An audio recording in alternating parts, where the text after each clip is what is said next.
Hello and welcome to another Denis Wick Products Getting to Know. It gives me great pleasure to introduce Decker Babcock, who a lot of people will know in the States, but I'm going to find out a little bit more about Decker and what he does and how he does it and all that sort of thing. So welcome, Decker. And my first question to you is, where do you live and why do you live there? Well, I live in beautiful, colorful Colorado. I live just north of this capital city, Denver. And I live here because I came out to Colorado for my master's degree back in 2015. And I loved it so much, I ended up picking up a bunch of gigs that I didn't have the opportunity to get where I'm originally from, which is Atlanta, Georgia. And these gigs have transformed into more opportunities from there. And being in Colorado at such a great central location, you can get to either coast pretty easily. So I've just stayed out here ever since and don't plan on going anywhere. What inspired you to choose the instrument that you play and remain with that instrument? You didn't sort of start on a different instrument. So what's the story there?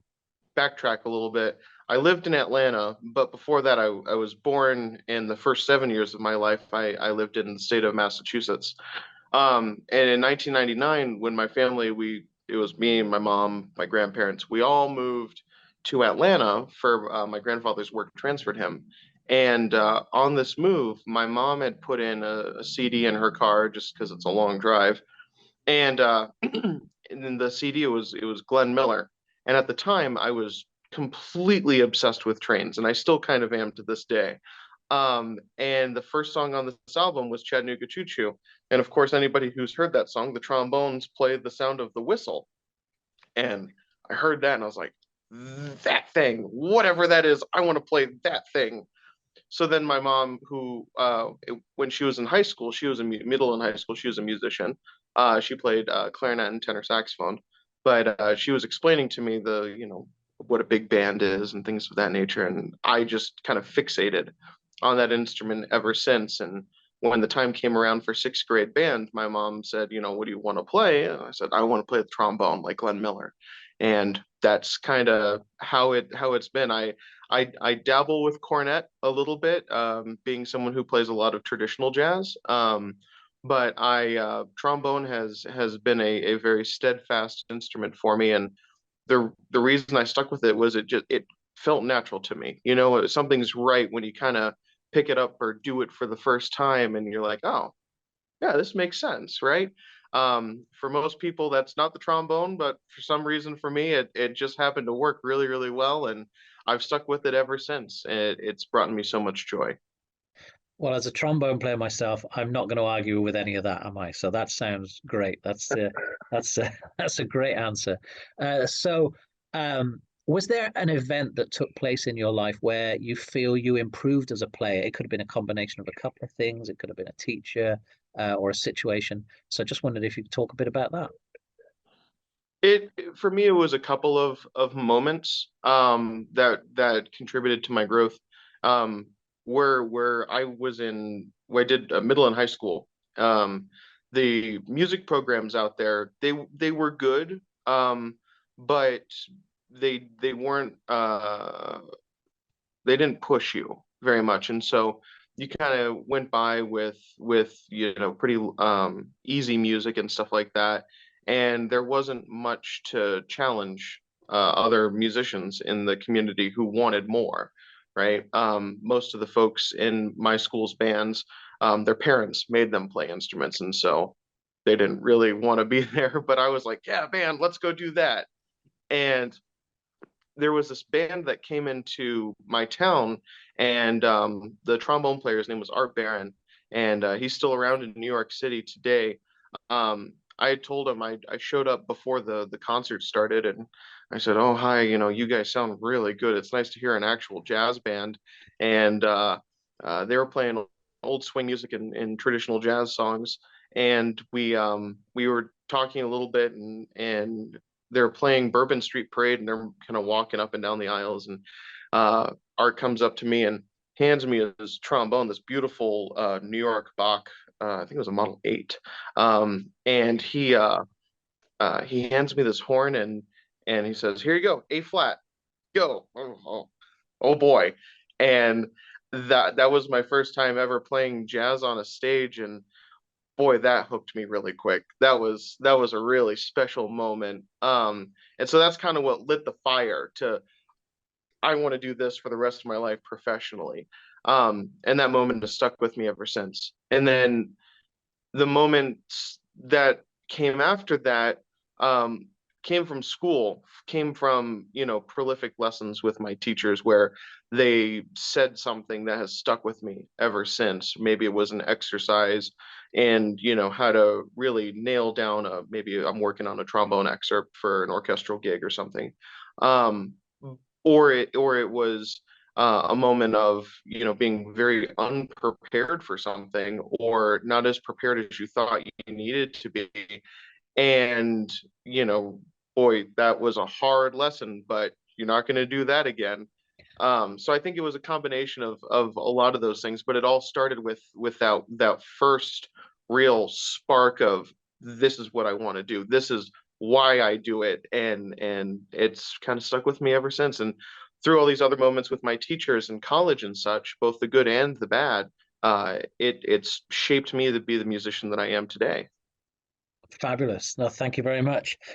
So, in terms of the products that you use, the mouthpiece, the mutes, the horn that you play on, um, how do those combination of products uh, actually allow you to continue to grow as a musician? Well, as I'm sure many of us brass musicians, if we looked in our closet, there's probably a shoebox or a cigar box full of mouthpieces, and we have gone on that very slippery slope to find the holy grail of mouthpieces that just does everything for us. Famously, people would say the great trombonist Carl Fontana would go to his gigs. He'd have his trombone in one hand and a shoebox full of mouthpiece, and he'd just kind of fumble through it and plop one in and be like, "Yeah, that'll work for tonight." I can't do that. And I had heard about Denis Wick and stuff like that, and I've been playing a BAC trombone now since 2017. Absolutely love that one. It's a 508 bore and 7.5 inch lightweight gold brass bell for those who are into the equipment stuff. Um, and people had been saying, "Oh yeah, these Denis Wick mouthpieces, they work well with our horns. Oh yeah, you should try these Heritage mouthpieces. They work really well with our horns." I was like, "Okay, I'm going to this NAMM show. I'll try it out." So I get to the NAMM show. I was trying out another mouthpiece from another manufacturer at the time. Wasn't really going very well.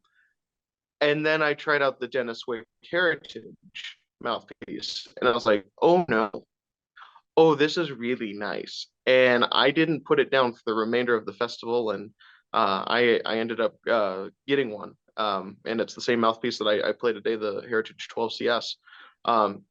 It's just, for what I do and for what I play, it's the best all around mouthpiece. I can play 4 hour heavy hitting pop gigs and have no chop problems the next day. Sometimes you finish a gig where it's high, fast, and loud for 4 or 5 hours, and the next day you have what I call lead chops. You can't play anything under like a high A, and that's all you're getting. Um, we've all been there, and with this mouthpiece and a combination of good technique and good, warm up, warm down, take care of yourself. Your health is most important in this. But when when I get to the next day and I have to teach a lesson and I'm working with my soon to be college student, and we got to go work on the David. I need to be able to just switch to the other horn and play it, and with that product, with my Heritage 12CS, I don't have that issue. That's really the big one. The second big one is the sound. If I want to sound like Trummy Young, I can. If I want to sound like Bill Watrous or Carl Fontana and LA sound, I can do that with this mouthpiece. I don't have to change to a different equipment with different weights and things of that nature. Um, and then the mutes. With what I do, playing a lot of swing and a lot of traditional jazz, mutes are a huge part of what I do. I particularly the cut mute and straight mute. I like the straight mute with the it's the yellow brass bottom to it. Because to me that gives it that nice warm 1930s, 1940s sort of sound, and it works great, especially with a microphone. Um, and the combination of these mutes in what I do, because a lot of the folks that I play with will be playing on really old mutes from the 1920s and 1930s, and these new modern age Denis Wick mutes, not only do they play with fantastic intonation, but they actually blend really well with these older mutes, kind of the mutes that we all think of. Oh yeah, that's what so and so used on that 1934 recording of, strutting with some barbecue or something. It could be anything. Um, the one that I found, though, the one mute that has really made the biggest impact, though, has been the practice mute. I live in an apartment, and though I'm on the first floor and it's a corner unit and I'm in my office in the corner, right, I still like to be respectful to my neighbors because they're all very good people. And I'll play with my practice mute, and there are so many benefits that come from the travel mute. Um, this never leaves my side. It's never without being within reach. Um, this I've done a lot of like resistance training with to try and focus in my sound. Um, my student, I had him get one of these as well, just to kind of dial everything in with his playing. This has been the greatest product I have ever had, and it also makes it great for when I'm traveling and I want to practice or get a warm up in the airport if I have to get to the destination and then go straight to the gig, which certainly has happened before. This thing is probably my favorite innovation from Denis Wick right here. Finally, who do you think inspired you more? Was it people at college, your peers? Was it teachers, recordings, YouTube? What do you think gave you the most inspiration? There's so many things that have inspired me. I'd have to say uh, my some of my teachers, particularly Wes Funderburk, um, famously known for his 1001 High Fs video on YouTube from a very long time ago. Um, but he was a huge inspiration for me. He was my first trombone teacher. I was kind of a late bloomer in terms of taking trombone lessons. I didn't start until I was a sophomore in high school. Um, but he has always been a huge inspiration for me. Um, Secondly, would have to be another teacher that I had in in high school. His name was Tom Gibson, Dr. Tom. If you ever remember trombonelessons.com from again many years ago. I'm dating myself here a little bit.